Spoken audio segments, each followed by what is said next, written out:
جی میاں صاحب، امریکی نائب صدر اور ایرانی وفد اسلام آباد موجود ہے، تو کیا ہونے جا رہا ہے؟ کس کے بارے میں کیا رائے ہے؟ وقاص سب سے پہلے تو یہ پاکستان کے لیے بہت ہی جو ہے نا وہ پلیزنٹ مومنٹس ہیں. پاکستان کے لیے یہ ایک تاریخ ساز دن ہے. پاکستان کی ہسٹری میں اس طرح کا دن جو ہے وہ پاکستان کی تاریخ نے نہیں دیکھا، جہاں پر ایک ایسا ملک کہ جس کو تھرڈ ورلڈ کنٹری جو ہے وہ کنسیڈر کیا جا رہا تھا، جس کو دنیا ماننے کے لیے تیار نہیں تھی، جو معاشی بحران کا شدید شکار تھا، جو اپنے اندرونی معاملات میں اس قدر جو ہے وہ الجھا ہوا تھا کہ بیرونی معاملات میں اس کا انٹرفیئر کرنا ممکن ہی نہیں نظر آ رہا تھا. دوسرے نمبر پہ معیشت تو ایک طرف، جو اندرونی جو دہشت گردی ہے اس کی لپیٹ میں اس قدر اس کو جو ہے نا وہ الجھایا ہوا تھا، اور مطلب چاروں طرف سے اس کو دہشت گردی جیسے ناسور نے اپنے جو ہے وہ گرفت میں لیا ہوا تھا. تو ایسے میں پاکستان کا ایک ابھرتا ہوا روشن ستارہ بن کے ابھرنا اور اس انداز سے دنیا کے سامنے آنا کہ ہر زبان جو ہے وہ ششدر رہ گئی، ہر آنکھ جو ہے وہ حیران رہ گئی. اور یہ اس خدا تعالیٰ کا ایک بے پناہ کرم ہے پاکستان کے اوپر کہ کس طرح اس نے جو ہے وہ پاکستان کو جو ہے وہ دنیا کے لیے ایک مشعل راہ بنا دیا. اس میں اگر دیکھا جائے تو ساری دنیا کا جو ہے وہ، میں آگے نجم سیٹھی صاحب کا جو ہے وہ ایک کالم پڑھ رہا تھا جس میں وہ یہ کہتے تھے کہ میں نے دنیا کے جو ہے وہ سب سے بڑا ایونٹ جو ہوتا تھا وہ ورلڈ کپ کا جو فائنل ہوتا تھا نا فٹ بال کا، جی جی جی، وہ دنیا کا ایک سب سے بڑا ایونٹ کنسیڈر کیا جاتا تھا جس میں سب سے زیادہ انٹرنیشنل میڈیا انوالو ہوتا تھا. بالکل. لیکن آج جو ہے وہ پاکستان کی ہسٹری میں یہ ایک ایسا دن ہے کہ جس میں پوری دنیا کا کوئی بھی چینل اٹھا کے دیکھ لیں، کوئی بھی کنٹری اٹھا کے دیکھ لیں، کسی بھی کنٹری جو ایسے کنٹری جن کو پاکستان کا میپ کے اوپر نقشہ نہیں پتا کہ پاکستان کہاں پہ ہے، وہاں پر بھی جو ہے وہ آج پاکستان کا ذکر ہو رہا ہے اور پوری دنیا اس کی کوریج کر رہی ہے. تو یہ ایک بہت بڑی اچیومنٹ ہے اور بہت بڑی سفارتی کامیابی ہے. اب اس میں بہت سے لوگ جہاں پر جو ہے وہ پوری دنیا اس کو بڑی باریک بینی سے اور بڑی توجہ کا مرکز بنا ہوا ہے، وہیں پہ کچھ لوگ ایسے ہیں، اور میں وہ کہتا ہوں کہ میں اس کو 3 کنسیڈر کرتا ہوں کہ جن کو اس تمام ایونٹ کی جو ہے وہ سب سے زیادہ جن کا درد سر بنا ہوا ہے. اس میں نمبر 1 پہ ہے وہ بینجمن نیتن یاہو، اسرائیلی پرائم منسٹر.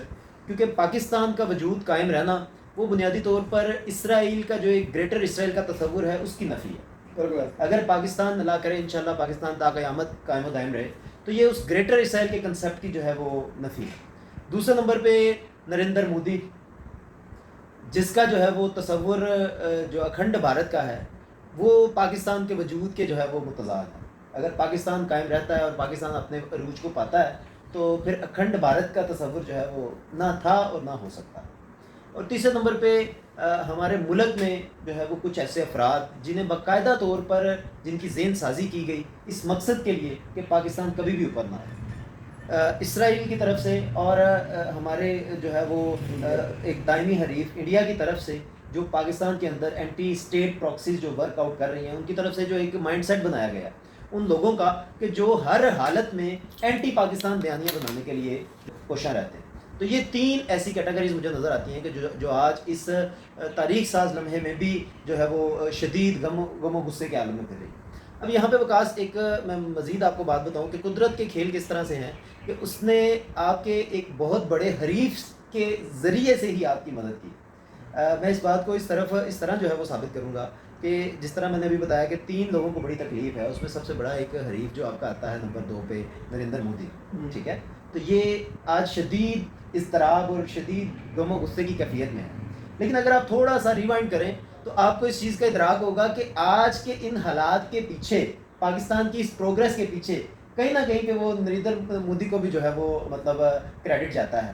وہ اس لحاظ سے کہ اگر آج سے تقریباً 8-9 ماہ پہلے اگر جو انڈیا نے وہ ایک 100 کارڈ سا انسیڈنٹ بنا کے وہ پہلگام کا موقع بنا کے اگر پاکستان کے اوپر وہ اٹیک نہ کرتا اور پاکستان کو اپنا جو ہے وہ لوہا منوانے کا موقع نہ ملتا، تو کیا آپ کو لگتا ہے کہ آپ دنیا پاکستان کی طاقت کو جانتی تو ضرور تھی دنیا لیکن مانتی نہیں تھی. تو وہ ایک ایسا جو ہے وہ پاکستان کے لیے ایک موومنٹ تھی کہ جس نے، میں سمجھتا ہوں کہ پاکستان کے ایک امیج کو، اس کی جو جیو پولیٹیکل پروفائل ہے اس کو بڑا بوسٹ کیا. اور اس کے بعد سے دیکھ لیں کہ پاکستان کا جو عروج کا سفر ہے وہ شروع ہوا. اور اس کا کریڈٹ میں بلا تردد اور بغیر کسی حیل و حجت کے جو ہے وہ اس کا کریڈٹ دوں گا ہمارے جو چیف آف آرمی اسٹاف ہیں جناب جو ہے عاصم منیر صاحب، اور جناب پی ایم صاحب جو ہے وہ وزیر اعظم شہباز شریف صاحب. یہ پرخلوص لوگ ہیں جن کی شخصیت سے آپ کو خلوص کی جھلک نظر آئی، جو قرآن کے داعی ہیں اور اللہ تعالیٰ کے ہر قدم پہ اللہ تعالیٰ کو کریڈٹ دینے والے لوگ ہیں. تو اس سے دیکھیں جب بدر کی جنگ کے لیے جو ہے وہ نبی پاک صلی اللہ علیہ وسلم نکلے تو ان لوگوں کا خلوص تھا ان لوگوں کا جذبہ تھا کہ جس میں اللہ تعالیٰ کی ذات نے اپنی مدد بھیجی. اور جب احد میں اسی قافلے نے, اسی دستے نے جب رسول اللہ صلی اللہ علیہ وسلم کے حکم سے روگردانی کی تو وہی مدد جو ہے وہ واپس بھی لے لی گئی. جو فتح تھی اس کو شکست میں بدل دیا گیا. تو یہ بینگ اے مسلم ہمارے لیے تو اس سے بڑی مشعل راہ کیا ہوگی کہ اگر تم اللہ کے قوانین کے ساتھ پاسدار رہو گے تو اس کی مدد ضرور آئے گی. وہ تمہیں اس طرح عروج عطا کرے گا کہ جس طرح جو ہے وہ آپ کو مطلب کچھ نظر بھی نہیں آ رہا ہوگا, وہ آپ کے لیے راستے بنا دے گا.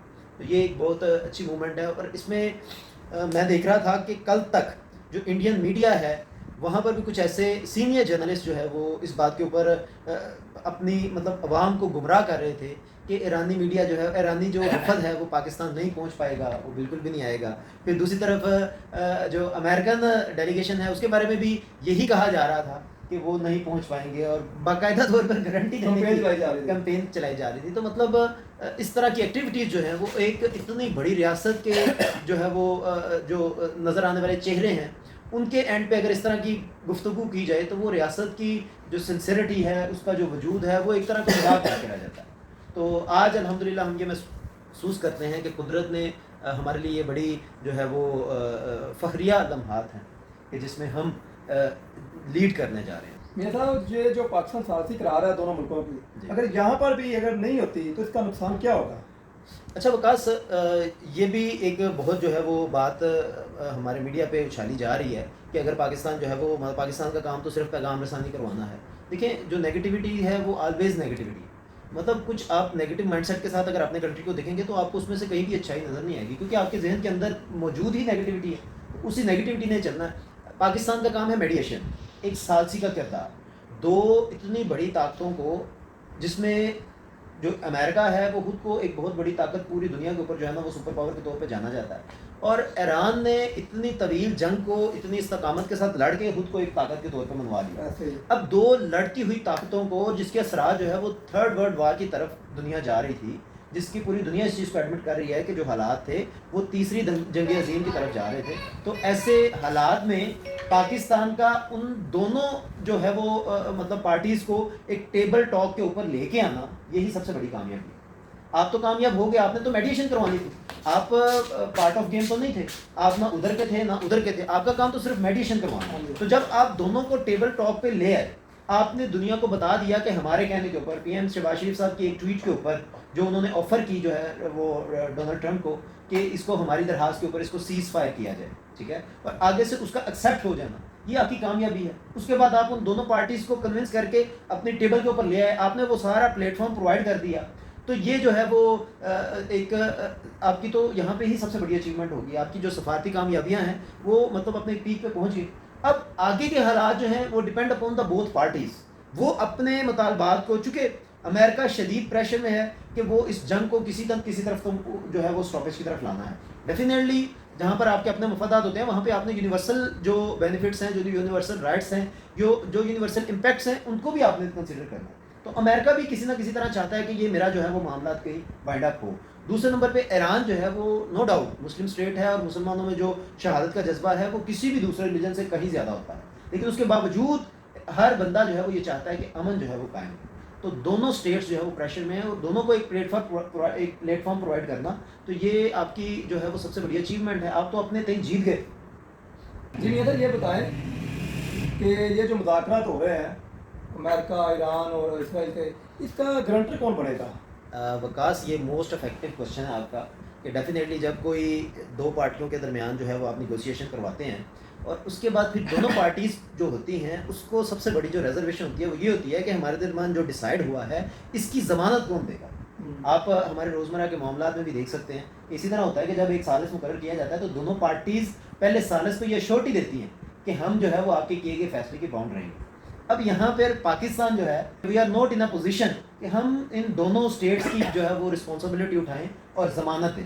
لیٹس سپوز کہ اگر جو ہے وہ سیز فائر کا ایک معاہدہ طے پا جاتا ہے, اور کیا پاکستان جو ہے وہ اس پوزیشن میں ہے کہ اگر اس معاہدے کی خلاف ورزی امریکہ کرے تو پاکستان اس کو روک پائے, یا اگر اس معاہدے کی خلاف ورزی ایران کرے تو پاکستان اس کو روک پائے؟ تو یہ تو دوسروں کی جنگ کو اپنے گھر میں لانے والا صاحب ہے. تو یہاں پر میں آپ کو بتاؤں کہ یہ جو اتنے طویل جنگ چلی, جو 1.5 ماہ کی یہ جنگ چلی, اس کی بنیادی وجہ یہ تھی کہ جو گارنٹر ہے, جو ضامن ہے, وہ کوئی بننے کو تیار نہیں تھا. ایون کہ چائنا کو بھی جو ایران تھا اس نے یہ کہا تھا کہ چائنا اس کی ضمانت دے. تو میں ٹیبل ٹاک پہ آتا ہوں, چائنا اس چیز کی جو ہے نا گارنٹی دے کہ جو بھی ہمارے درمیان نیگوسیشن ہوگی, جو بھی معاہدہ طے پائے گا, اس کا ضامن چائنا ہوگا. تو چائنا نے اس سے انکار کر دیا, انہوں نے کہا نہیں جی ہم جی فیسیلیٹیٹر بن سکتے ہیں, تو ہم جو ہے وہ شیورٹی نہیں بن سکتے. تو ایسی صورت میں پھر بھی مذاکرات کا جو ہے وہ اپنے مطلب مذاکرات کی طرف معاملات کا بڑھنا, یہ میں سمجھتا ہوں کہ بہت بڑی دانشمندی اور بہت بڑی سفارتی کامیابی ہے پاکستان کی. کہ اس میں ہوا کیا ہے بنیادی طور پہ, کہ سب سے پہلے میڈیشن کے لیے جو پاکستان ہے, اس کے ساتھ اس کی بنیادی وجہ یہ ہے کہ پاکستان میں ہی مذاکرات کیوں ہو رہے ہیں, کیونکہ سب سے پہلے تو پاکستان کی ایران کے ساتھ جو ہے وہ ایک لمبی باؤنڈری ہے, پاکستان ہمسایہ ملک ہے. دوسرے نمبر پہ پاکستان کی کرنٹلی یو ایس کے ساتھ بھی جو ہے نا اچھے ٹرمز ہیں, ٹرمپ کا اور پاکستانی جو لیڈرشپ ہے اس کا ایک اچھا ریلیشن شپ ڈیولپ ہو چکا ہے. اینڈ تھرڈلی جو پاکستان ہے اس کے ساتھ کوپریٹ ہے ٹرکی اور اس کے ساتھ مصر. ٹرکی اور مصر یہ دونوں کی جو لیڈرشپ ہے وہ بھی پاکستان کے ساتھ مل کے اس میڈیشن کے پروسیس کو آگے لے کے چل رہی ہے. یہاں پر کوشچن جو آپ کا تھا کہ گارنٹر کون ہوگا, تو گارنٹر کے لیے جو ہے وہ ایک پلیٹ فارم پرووائڈ کیا گیا ہے جس میں مختلف کنٹریز نے مل کے ایک پلیٹ فارم کو ایکسیپٹ کیا ہے کہ وہی آل آر دا شیورٹی, کہ جو بھی ان بٹوین ایگریمنٹ ہوگا تو ہم سب اس کی ضمانت دیتے ہیں کہ دونوں فریقین اس کے پابند ہوں گے. تو ایسی صورت میں بہت اسٹیٹس آر ریلیکس کہ دونوں کو ہی ایک جو ہے نا وہ ایسا پلیٹ فارم مل جاتا ہے جہاں پر دونوں اسٹیک ہولڈرز جو ہیں وہ سیٹسفائڈ ہو جاتے ہیں کہ یہاں پہ ہماری جو ہے وہ ایک با اثر اور با عمل مذاکرات عمل میں آئیں گے. یہاں پر آپ وکیل ہیں, آپ سے ایک سوال بہت اہم کرنا ہے. آپ جج صاحب کے سامنے جا کر بتاتے ہیں کہ یہ ایسے ہے, یہ ملزم نہیں ہے, یہ بتائیے. یہاں پر انڈیا اور پاکستان کی ایک پارٹی کے ورکر ہے, وہ کہہ رہے چائنا سازی کرائے. آپ کیسے ثابت کریں گے کہ پاکستان کرا رہا ہے؟ دیکھیے وکاس, سب سے پہلی بات تو یہ ہے کہ کسی بھی پرسن کا پرسنل جو مطلب رائے قائم کرنا کسی چیز کے بارے میں, تو میں نہیں سمجھتا کہ وہ مائنڈ سیٹ اتنا ویلیویبل ہے کہ ہم اس مائنڈ سیٹ کو کرٹیسائز کریں. بہرحال ہم اپنی ویڈیو کے آغاز میں یہ کہہ چکے ہیں کہ یہ جو تیسری جس پاور کی آپ بات کر رہے ہیں, تیسری جس کیٹیگری کے لوگوں کی کیٹیگری کے مائنڈ سیٹ کی آپ بات کر رہے ہیں, تو اس مائنڈ سیٹ کا کام ہی یہ ہے کہ اینٹی اسٹیٹ پروپیگنڈا ارینج کرنا. بنیادی بنیادیں یہ ہے کہ ہمارا اگر لیڈر برسر اقتدار نہیں تو جو ہے وہ غلط ہے, اگر ہم نہیں تو کچھ نہیں. جبکہ جو ایک جو باشعور بیانیہ ہے وہ یہ بنتا ہے کہ سب سے پہلے Pakistan and all other political جو ہمارے الائنسز ہیں وہ بعد میں آ جاتے ہیں. جب پاکستان ہی نہیں تو پھر آپ کا پولیٹیکل الائنس کیسے ہوگا؟ اب انہیں کی طرف سے یہ بیانیہ بھی بنایا گیا کہ جو یہ میڈیشن ہے یہ پاکستان نہیں کروا رہا, بیسیکلی چائنا کروا رہا. تو اگر پاکستان نہیں کروا رہا تھا تو ایسی صورت میں کیا چائنا کے پاس جو ہے وہ ٹیبل موجود نہیں ہے, ان کے پاس جگہ موجود ہے؟ پاکستان جب چائنا کروا رہا ہے تو ایسی صورت میں پھر سارے جو ڈیلیگیشنز ہیں وہ پاکستان میں کیا جگ مارنے آ رہے ہیں؟ اصل سوال جواب یہ ہے. ہاں, تو یہاں پر ہمیں کھلے دل کے ساتھ پاکستان کے ساتھ کھڑے ہونا چاہیے. اگر ہم پاکستان کے ساتھ نہیں کھڑے ہوں گے اور اگر ہم کسی ایک شخصی جو ہے وہ اپنی پسند ناپسند کی بنیاد پہ ریاست کے ساتھ, ریاست خداداد کے ساتھ اگر ہم اس طرح کا کوئی غلط کرتے ہیں, تو میں سمجھتا ہوں کہ دنیا میں یا آنے والے دنوں میں پاکستان تو کہیں جانے والا نہیں, لیکن ہمیں جو ہے وہ یہ ریاست معاف نہیں کرے. یہاں وکاس آپ کو ایک اور چیز میں کلیئر کرتا چلوں کہ یہ جو میڈیشن کا پروسیس ہوگا یہ بھی 1 to 1 نہیں ہوگا. یہاں پر یہ سمجھا جا رہا ہے کہ دونوں پارٹیز کے چونکہ ڈیلیگیشنز آ چکے ہیں تو دونوں پارٹیز آمنے سامنے بیٹھ کے جو ہے وہ آپس میں ڈسکشن کریں گی. تو یہ بھی آپ کو کلیئر کرتا چلوں کہ یہ میڈیشنز کا سارا پروسیس جو ہے یہ آمنے سامنے 1 to 1 نہیں ہوگا, بلکہ اس میں یہ ہے کہ جو ایرانی وفد ہے اس نے اس چیز کی سب سے پہلے ڈیمانڈ رکھی ہے کہ امریکہ کے ساتھ ہمارے کسی بھی جو ہے وہ مطلب شخص کی ہمارے ان کے ڈیلیگیشن کے ساتھ کوئی تصویریں نہیں بنیں گی, ٹھیک ہے. اور دوسرا, ہم کسی کے ساتھ ہینڈ شیک نہیں کریں گے, کیونکہ جنہوں نے ہمارے بچوں کو, جنہوں نے وہ نسل کشی والا ایک جو اسٹیٹمنٹ ہے ان کو انہوں نے بڑا سیریسلی لیا اور انہوں نے کہا کہ ہم جو ہے وہ 1 to 1 اس میں نہیں کریں گے. اسی وجہ سے آج دونوں جو ڈیلیگیشنز ہیں ان کا جو شیڈول ہے وہ یہ ہے کہ پہلے 1 to 1 یہ دونوں پرائم منسٹر شہباز شریف صاحب کے ساتھ پاکستانی وفد کے ساتھ دونوں 1 to 1 ملاقات کریں گے. اینڈ آفٹر دیٹ یہ ارینج کیا جائے گا کہ ان دونوں کی میڈیشن کس طرح کروانی ہے. پاکستان بینگ اے میسنجر دونوں کے درمیان جو ہے وہ ایک رول پلے کرے گا. تو دیکھیں ان کروشیل سرکمسٹانسز میں نیگوسیشن کا چلنا, that is the success of victory of Pakistan, یہ جو ہے وہ پاکستان کی میں سمجھتا ہوں کہ سفارتی کامیابی ہے کہ ان حالات میں بھی نیگوسیشن ہونے جا رہے ہیں. نہیں, آپ یہ بتائیں ٹرمپ وہاں پر دھمکی لگا رہا ہے اگر مذاکرات نہ ہوگا تو میں ایسے کر دوں گا, اس کا مطلب وہ جنگ ہارا ہوا ہے, وہ پریشر ڈال رہا ہے. وکاس آپ یہ کہیں کہ جب حالات کو سمیٹے بغیر آپ تیر کو چلا دیتے ہیں نا تو پھر اس کے بعد آپ کے پاس صرف تباہی کو روکنے کا ہی آپشن ہوتا ہے، چونکہ آپ نے تیر کو بغیر کسی جو ہے وہ ڈیسٹینیشن کے آپ نے چلایا، تو آپ کے پاس پھر یہی پروسیس بچ جاتا ہے کہ آپ نے ان حالات کو سمیٹنا کیسے ہے. ٹھیک ہے، یہ بھی یہ کنڈیشن ہے جو میں پہلے بھی ایک ویڈیو میں ڈسکس کر چکا ہوں کہ جب ڈونلڈ ٹرمپ نے جب اس جنگ کا آغاز کیا تو بہت سی مس کیلکولیشنس تھیں جو اس کے سامنے تھیں، جو کہ بعد میں پروو ہوا، حالات نے ثابت کیا کہ اس نے صرف جن پیرامیٹرز کو دیکھتے ہوئے جنگ کا آغاز کیا وہ اس سے کئی شدید تھے جو کہ ٹرمپ گورنمنٹ جو ہے وہ سمجھ رہی تھی. تو بہرحال یہ وہ کنڈیشن بن گئی تھی کہ جو زہر ہے وہ اس کو نگلا جائے تب بھی مرتے ہیں، اگر پھینکتے ہیں تو تب بھی مرتے ہیں. تو یہ بہرحال اللہ تعالیٰ کرے کہ ان چیزوں کے حالات جو ہیں وہ بہتر نکلیں. اللہ پاک کا ہمارے ملک کو ان حالات کو، پاکستان کی اس پروگریس کو نظر بد سے محفوظ رکھے اور ہمیں اس دنیا کو لیڈ کرنے کا موقع دے.